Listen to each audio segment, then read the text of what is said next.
जान के मुलायम,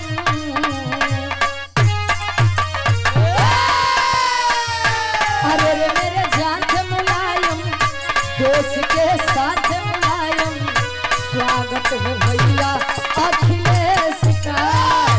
अरे रे मेरे जान के मुलायम, देश के साथ मुलायम, स्वागत है भैया अखिलेश का।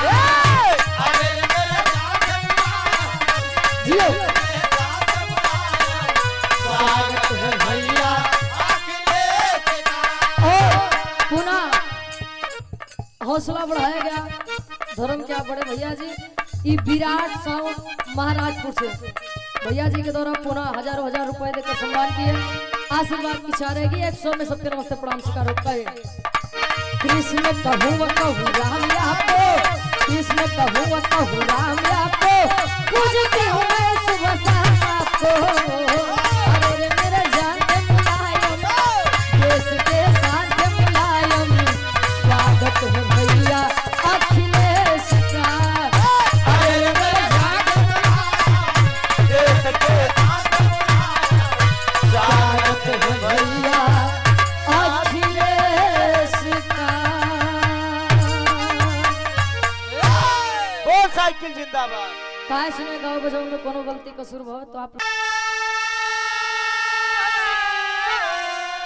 तो स्वर्ग बसे चंद्रिका कभी प्यारे लाल के गीत चढ़िया समा।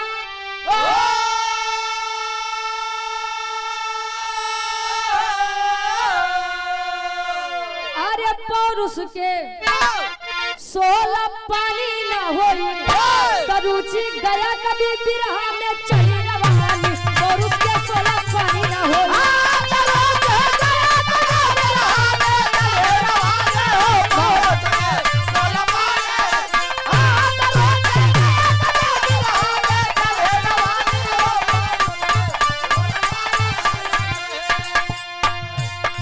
मेरे देश की धरती सोना उगले उगले हीरे मोती।